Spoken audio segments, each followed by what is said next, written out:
रामू गांव का एक अत्यंत मेहनती किसान था। वह सवेरे सवेरे अपने खेत में मेहनत कर रहा था। एकाएक उसका मित्र मोहन प्रकट हो गया। वाह रामू, तुम तो सच में बहुत मेहनत करते हो। हाँ मोहन, मैं हर दिन एक नई कामना लेकर आता हूँ। धीरे धीरे रामू आलसी बन रहा था। वह अपने फसलों की देखभाल में कमी करने लगा था। दृश्य 2, गांव का चौपाल। 2 महीने बाद। गांव का चौपाल हमेशा की तरह गुलजार था, लेकिन रामू के चेहरे पर चिंता साफ झलक रही थी। उसकी लापरवाही के कारण उसकी फसलें अच्छी नहीं उग पाई।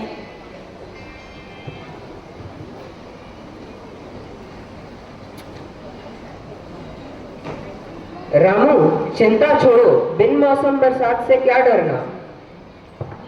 मोहन, मेरी हालत बिन पानी की मछली जैसी हो गई है। मेरे पास तिनके भर का भी सहारा नहीं बचा।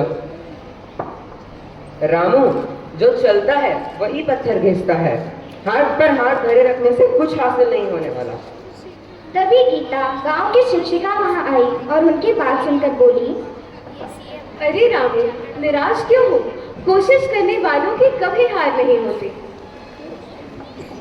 गीता दीदी, भैंस के आगे बीन बजाने से कुछ हासिल नहीं होगा। अरे ये क्या कह रहे हो? जहाँ चाल है वहाँ राह होती है। इसी बीच गोलू, गांव का दुकानदार, और ढोलू, गांव का किसान, वहां पहुंचे। रामू, अपना मन मत मारो। मुसीबतें आती जरूर है, पर जाती भी उसी गति से। सही कहा गोलू मेरे भाई, अमावस के बाद पूनम की रात आती है। गांव के मुखिया जी भी उसी समय वहां पहुंचे और बोले, मेरे न रहने पर यहाँ क्या चल रहा है रामू और मोहन?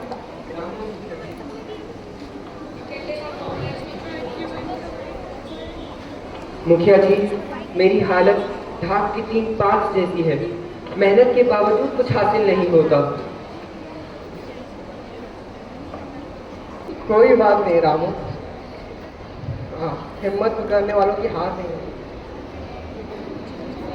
यह सलाह तो मेरे लिए ऊंट के मुंह में जीरे जैसी है। ऊंट के मुंह में जीरा नहीं चलता, चने खिलाओ।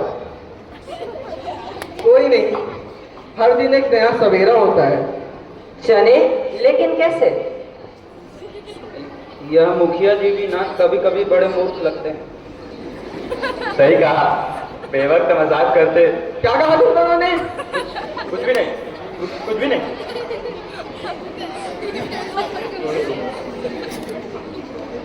रामू, बुरे वक्त में हिम्मत नहीं हारना चाहिए।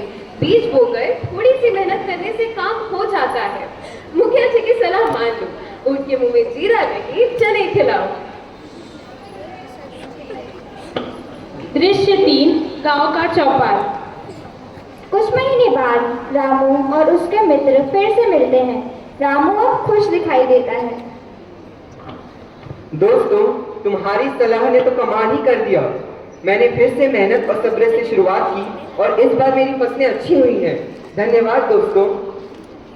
देखा, मैंने तो कहा ही था, कोशिश करने वालों की कभी हार नहीं होती।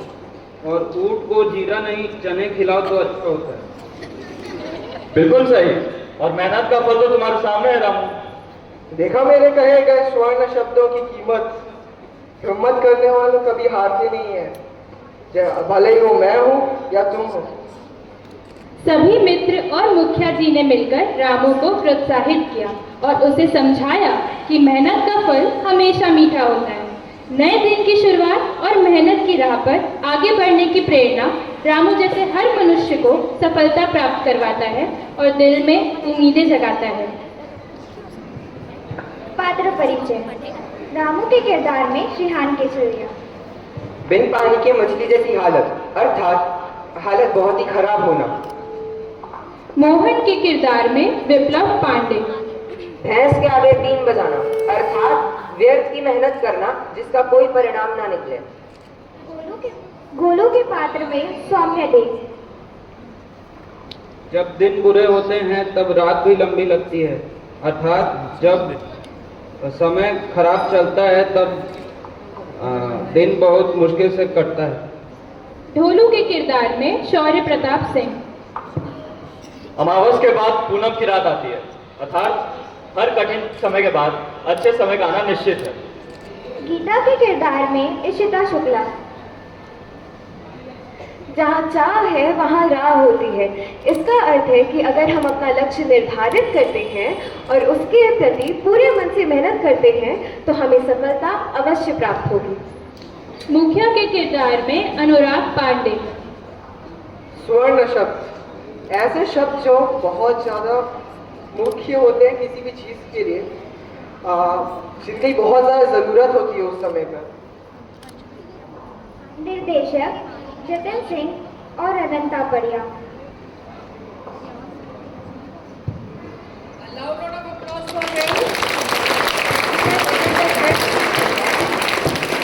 आप सभी को हिंदी दिवस की हार्दिक शुभकामनाएं।